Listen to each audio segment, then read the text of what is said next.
Hi, I'm Mike with Acme Concrete Raising Repair. Thank you very much for clicking on this video. We've tried really hard to put something together with really good information, especially for those of you who are looking into concrete raising services for the very first time. At this stage, you may not know what to look for or even what questions to ask. Concrete raising services vary widely in terms of technology, quality, value, and yes, professionalism. Our goal is to fast track you to the information that you need that will enable you to get to the best quality repair while not paying too much. What is better for me, polyurethane or mudjacking?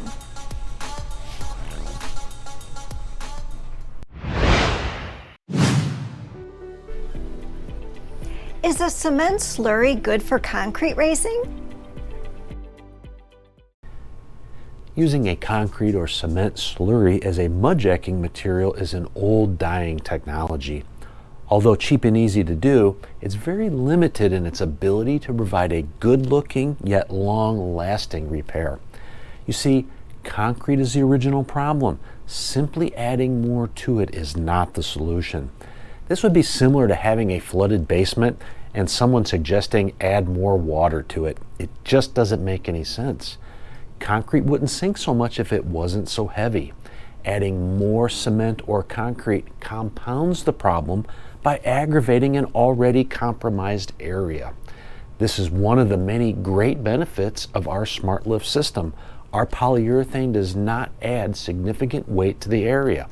But don't take our word for it. Even our local DOT requires the use of polyurethane for the repair of our local highways and tollways. What supports concrete better, polyurethane or mudjacking?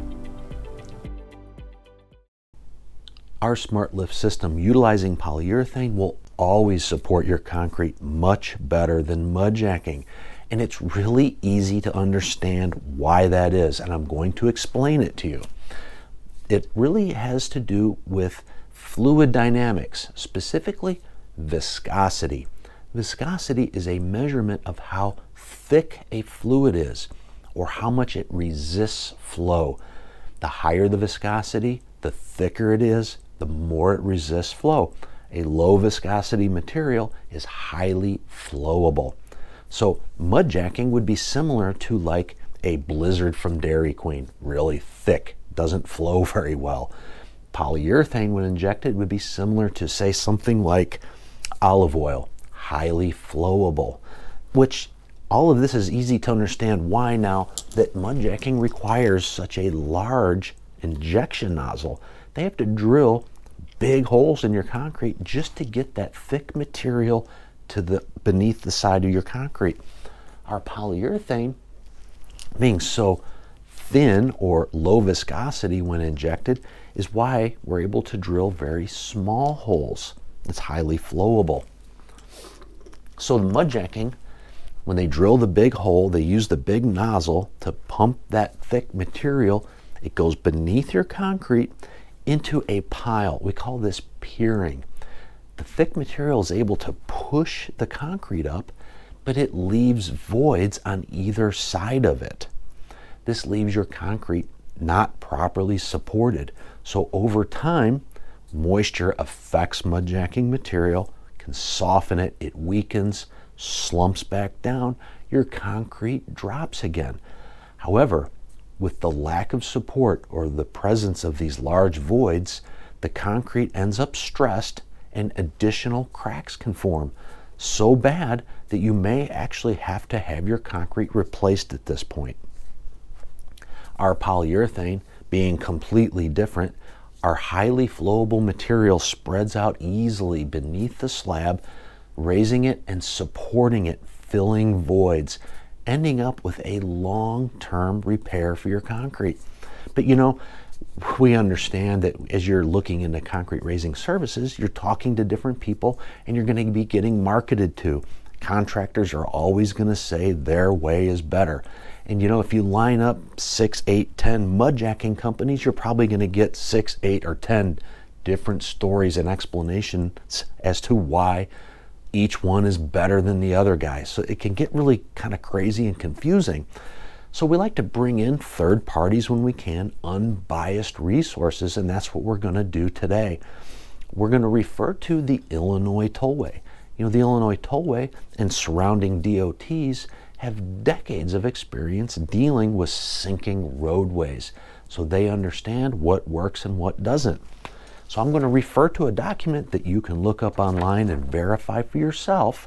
And the document I'm looking at is the Illinois Tollway Guidelines for Pavement Assets.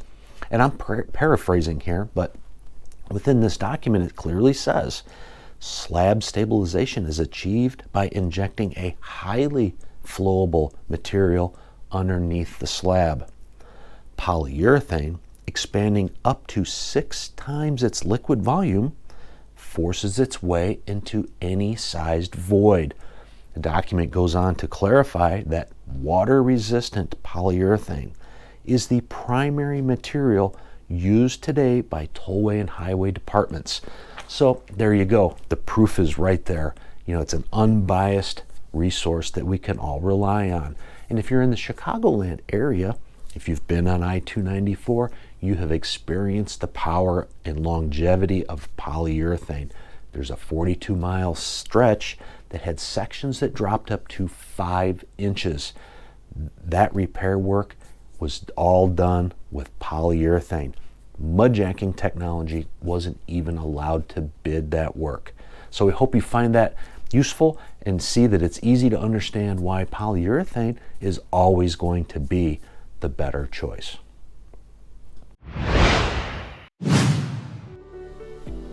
Is polyurethane more expensive than mudjacking? Our smart lift system utilizing polyurethane is very competitive to mudjacking. When you consider the longevity of the repair, our polyurethane is definitely more economical. Mudjacking, we find, is typically overpriced for what it is that you're getting. However, beware, there are poly providers that are going to be more expensive than mud. These are typically companies that are adding polyurethane onto their core services. These are typically waterproofing companies, concrete installation companies, companies that do garage floor coatings, things like that. They have their core services that sustain them, meaning they're just not as motivated to be cost competitive when it comes to polyurethane concrete raising. Acme Concrete Raising Repair, we specialize in polyurethane concrete raising. It's what we do every day, and we're very good at it, we're very efficient, and we're very cost competitive. What lasts longer, polyurethane or mudjacking? Failure of the lifting materials used to raise your concrete is typically why concrete will resettle. Rain and moisture can soften mudjacking materials, causing them to slump back down, or we've seen mudjacking materials that were washed out completely, allowing the concrete to completely drop again. This is the primary reason why Acme would never provide a mudjacking service. We would only use polyurethane, and we're actually a step above that. Most of our competition relies on residential grade polyurethanes for lifting sidewalks, patios, driveways, garage floors, etc. We have actually adopted a commercial grade polyurethane for every job we do, residential jobs included. This polyurethane is actually rated to lift and support highways. It's really great stuff. So if you're looking to have your concrete raised, never rely on mudjacking material. Insist that it be a commercial grade polyurethane. Is it true that mudjacking requires large holes to be drilled into my concrete? Yes, mudjacking requires very large holes being drilled in your concrete, holes large enough for this pipe to fit down through. And it's not just one hole. Typically, mudjacking requires many holes to raise your concrete. A lot of the work that we do is we're raising concrete that had been mudjacked previously. And a lot of the comments we get from these customers is that they regretted ever having their concrete mudjacked to begin with. Not just because it dropped again, but because of how badly these large holes deface the concrete and just make it look horrible. Our smart lift system utilizing polyurethane is completely different. We drill fewer holes and very small holes. All we have to do is drill a hole large enough for this little port to fit down through. And once we patch these holes, they blend in nicely. You can hardly even tell we're ever there, except for the fact that your concrete is, of course, raised and leveled.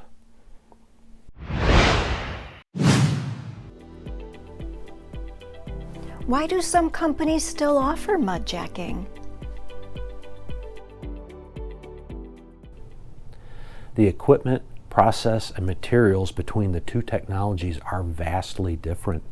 In the mudjacking world, contractors typically rely on mixtures of clay, sand, and some water. Our polyurethane system is completely different. We have complex equipment, advanced materials, and our employees are certified, trained installers. So, in simple terms, it's just easier and cheaper for a mudjacking company just to stick with what they know than to make the investment into polyurethane.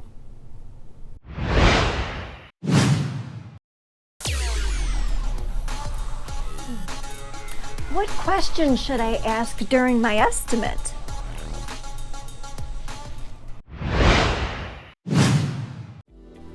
How much will it cost to lift and level my sunken concrete?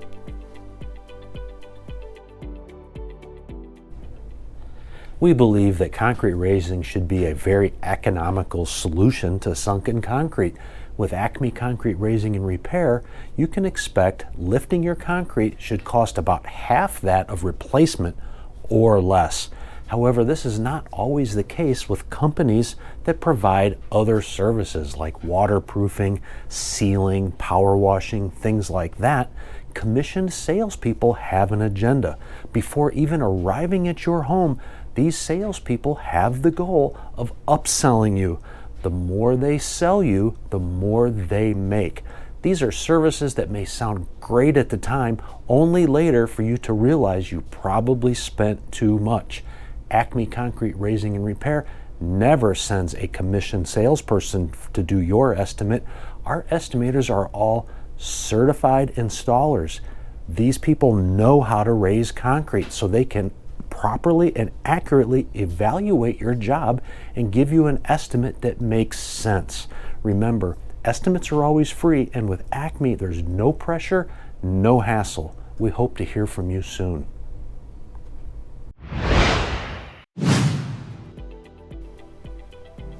Should I ask about warranties?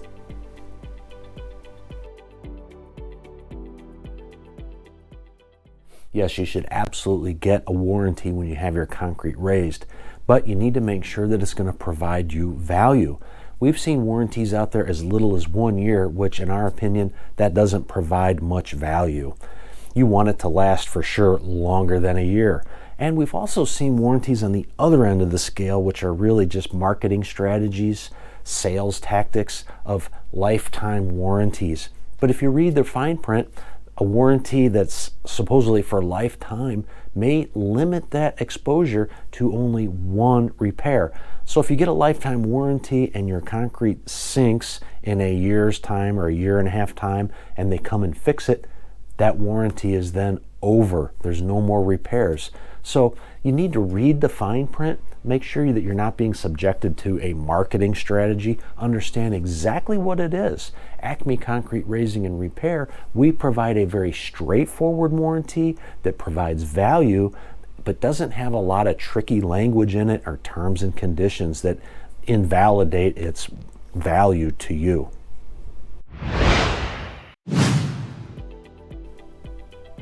Should I ask companies if they are certified?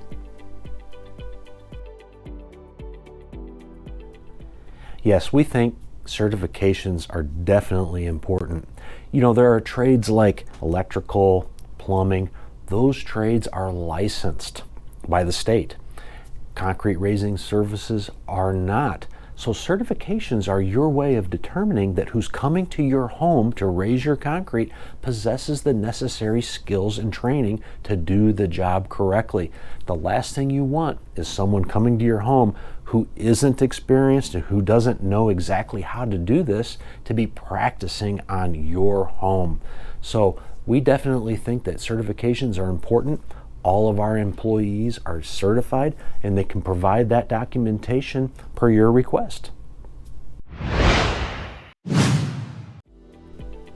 Should I ask contractors what pumping pressure their equipment is capable of? If while obtaining estimates, a contractor tries to sell you on their equipment being capable of more pressure than the competition, you're unfortunately being subjected to nothing more than a sales tactic or a marketing strategy.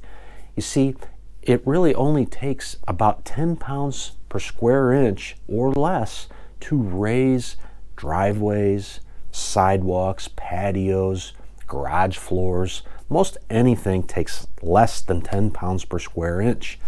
Our equipment is capable of up to 2,000 pounds per square inch of pressure.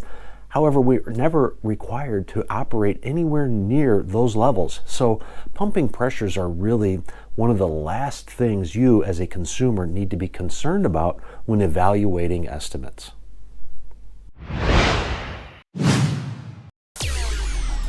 What do I need to know on the day of service?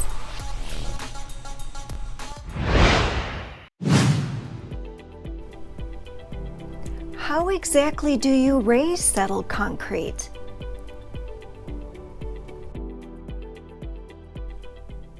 We raise concrete with our smart lift system as easy as 1, 2, 3. The first thing that we do is we drill small 5/8 inch diameter holes in strategic locations in the slabs that we need to raise. Then we inject our polyurethane down through those holes, which flows beneath the concrete, filling voids and raising the slabs. That material cures in 15 to 30 minutes. Once we have the slabs raised, we patch those holes with cement, which blends in very nicely. Once cured, you can hardly even tell we were there. With our smart lift system, we use a commercial grade polyurethane, about double the density of most of our competitors using residential grade foams. Once we're done and we pull away, say we've raised a garage floor or a driveway, you can drive your car on it immediately. There are no delays. If you'd like to learn more, please give us a call.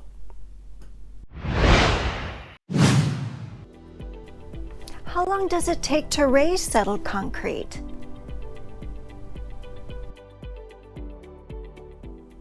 Most residential projects, sidewalks, driveways, patios, garage floors, things like that, only take a few hours for us to complete. And once we're done, you can use that concrete unrestricted.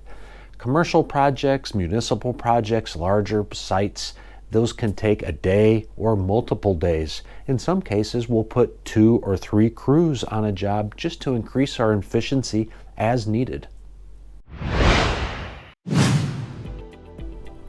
Can I use my raised concrete right away?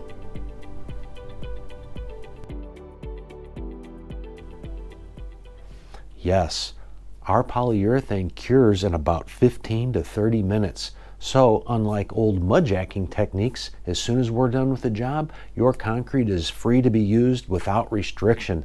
And what's better is that we use a super high density polyurethane, about twice the density of that of what most of our competitors use. If you'd like to learn more, please feel free to contact us anytime.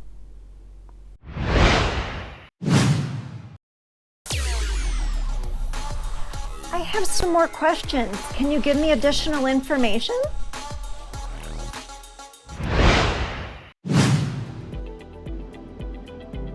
What should the compressive strength of lifting materials be? That is a really great question, and we're going to break this whole topic down for you in easy to understand ways that you can actually fact check or verify for yourself. And we understand you may be approached by someone that's claiming a 2,000 to 2,500 psi compressive strength mudjacking material, and it sounds great. But why wouldn't that sound great? You're very likely someone who doesn't think in terms of compressive strengths of things. You're not familiar with it. You don't have a point of reference. It's hard for most people to really have a good perspective on what all of this means. So if someone tries to sell you something with a high compressive strength, it's easy to think, oh, that sounds great, I'm gonna go with you. But we need to break this down a little bit. And by the way, compressive strength isn't the only important factor here. Material spread and water resistancy are equally important.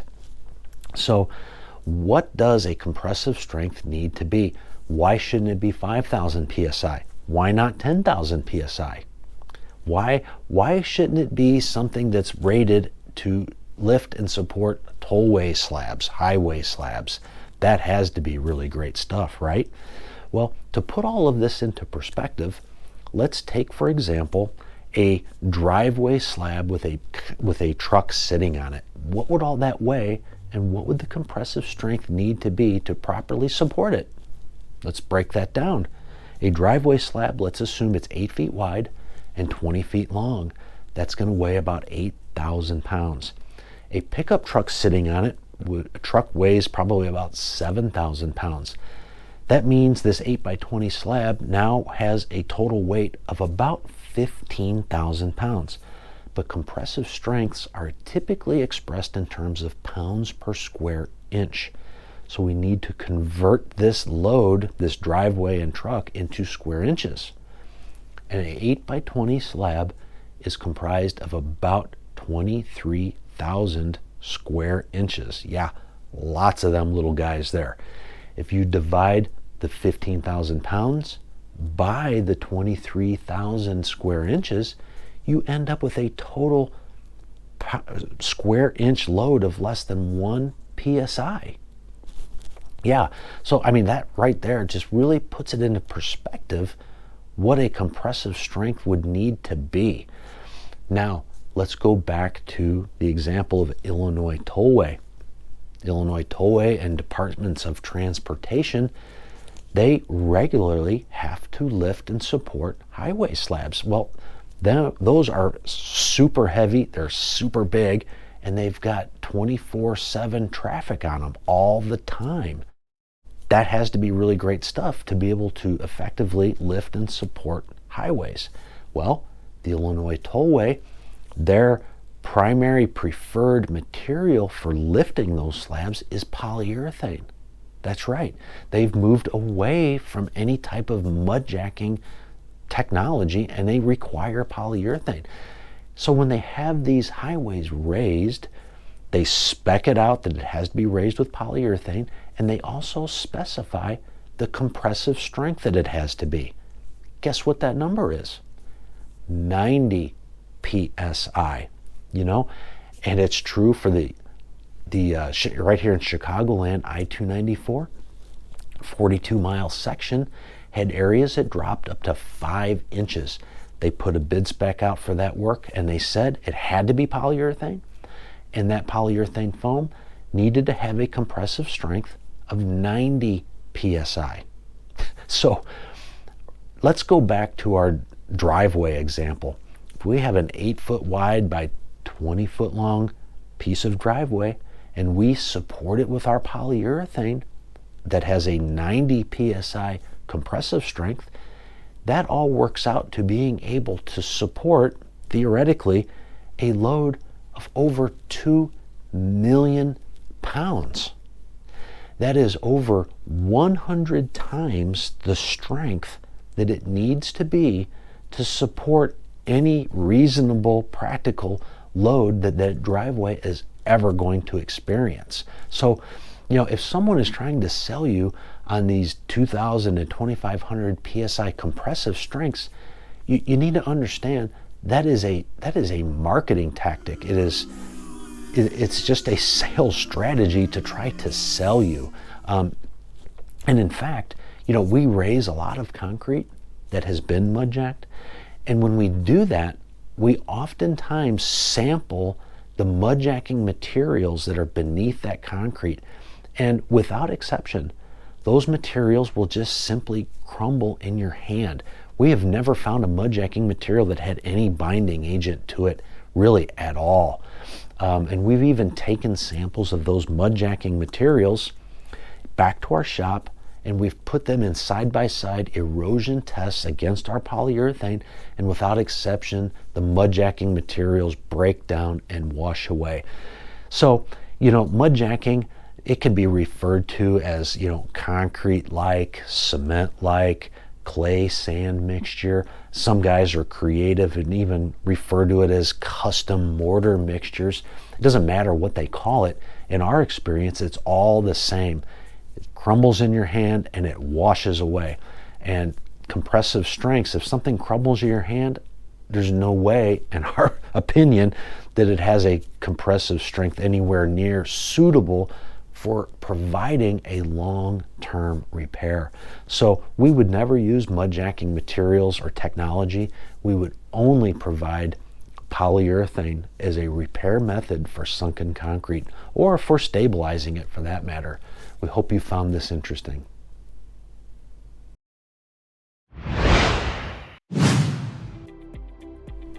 Why should I hire Acme Concrete Raising and Repair?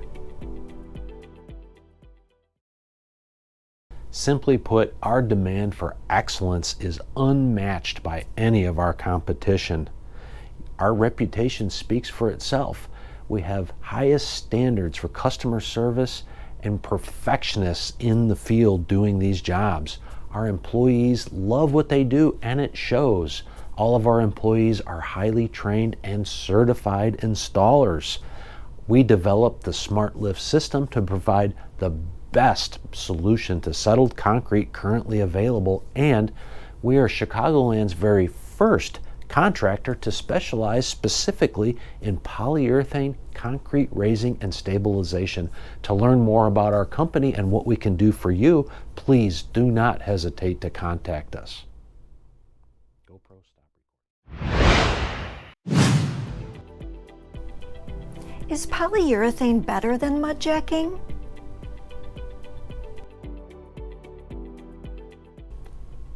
Yes, polyurethane is absolutely, definitely better than mudjacking. Comparing the two technologies is like night and day. With mudjacking, large holes get drilled in your concrete and they look horrible. It ends up defacing your concrete, making it look really bad. The material used is very subject to slumping back down or washing out completely, allowing your concrete to drop back down, needing to be raised again. Polyurethane, on the other hand, with our SmartLift system, requires very small injection holes. Once patched, they blend in nicely and you can hardly even notice them.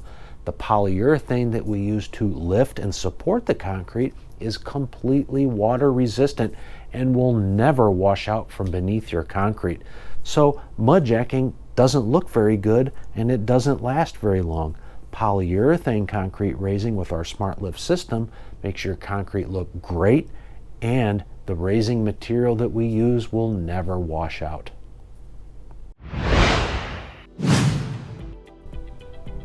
Will polyurethane harm my garden, flowers, or my ground?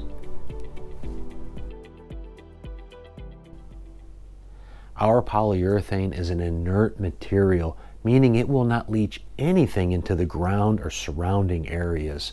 We regularly raise concrete bordering flower beds, gardens, and every type of landscape feature imaginable. But what's even more interesting is that researchers have found that certain crops, when planted directly in polyurethane, can grow 10 times faster than when in soil.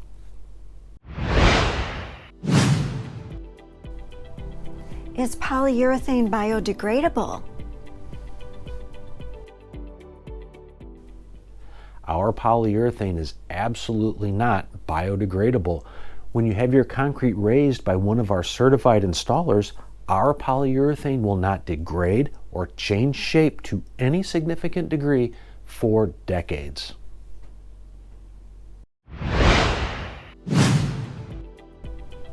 Can you lift sunken concrete that's been previously mudjacked? Yes, we can absolutely raise concrete that was previously mudjacked. In fact, this accounts for a large portion of the jobs that we do. What we find is that the mudjacking material typically slumps down or washes out completely, allowing these slabs to drop. But regardless of what material was used by a mudjacker, Acme Concrete Raising and Repair can utilize our polyurethane injection system to raise those slabs up and provide a permanent support structure that is completely resistant to water.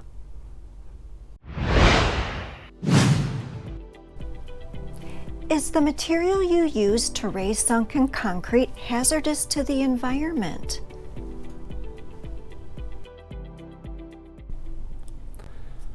No, our cured polyurethane is definitely not hazardous to the environment. Think about it. Polyurethane is used to make personal consumer products, building materials, tools, safety equipment, even medical devices.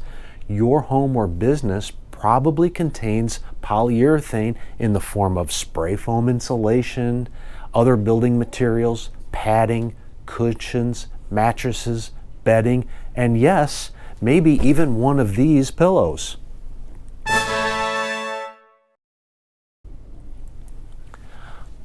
Our polyurethane is completely water resistant, inert, and non-toxic. It will not leach anything into the ground or surrounding areas. What's even better is that our polyurethane concrete raising process eliminates the need for replacement, which keeps concrete out of landfills.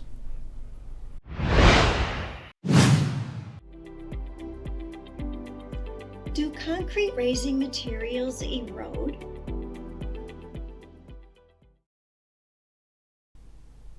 The answer to this question completely depends upon the materials and methods used to raise your concrete. There's the old basic technology referred to as mudjacking that uses simple equipment and very simple materials. Then we have polyurethane injection technology, which uses very specialized materials and highly complex equipment. But if you use mudjacking, you're going to be at risk definitely of having problems with erosion. Polyurethane materials are completely water resistant and not subject to erosion. Over the years, in our experience, we have routinely sampled mudjacking mixtures from failed mudjacking jobs where we're re-raising those mudjacked slabs. And as we're doing that, we sample these materials. And it doesn't matter what the mudjacker called the material, whether they called it a concrete-like slurry, something cement-like, clay sand mixtures, or custom mortar mixtures. In our experience, they're all the same, containing virtually no binding agent to them at all. So with zero compressive strength, these materials easily crumble in your hand. It's no wonder they're subject to erosion. We've taken these materials and we've conducted many side-by-side tests comparing the water resistancy between mudjacking materials and polyurethane. It's very clear to see the mudjacking washes away easily, where the polyurethane is virtually unaffected by water. However, erosion isn't the only problem here. High moisture levels can be equally fatal to mudjacking materials.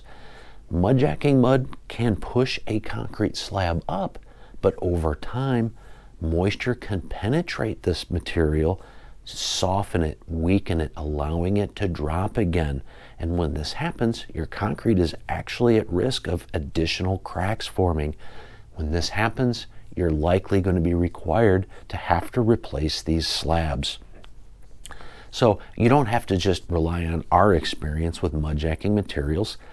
We can also lean on the experience of the Illinois Tollway and surrounding departments of transportation.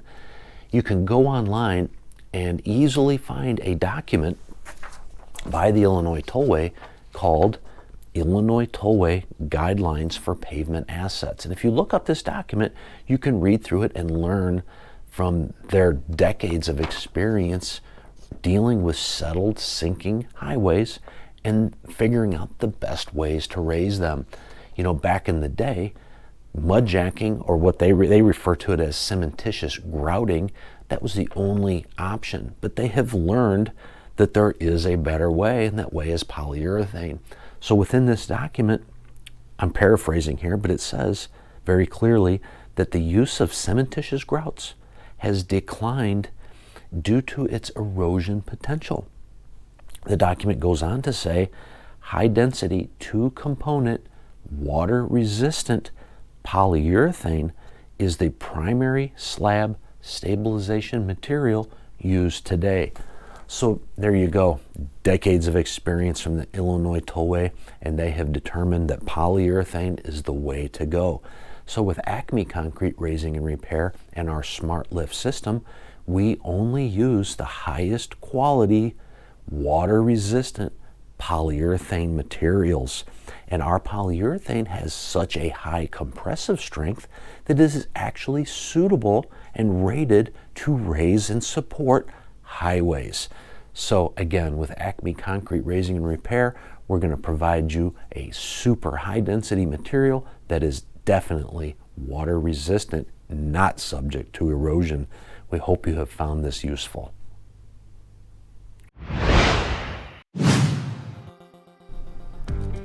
Okay, so that's it. Acme Concrete Raising and Repair sincerely thanks you for watching this video. And we realize we may have missed a question that you may still have. Please do not hesitate to contact us. We would love to talk to you.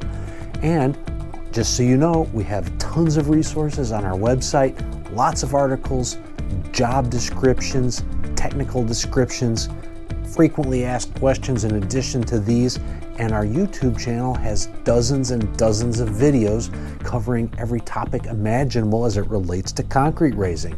So again, thank you so much for watching.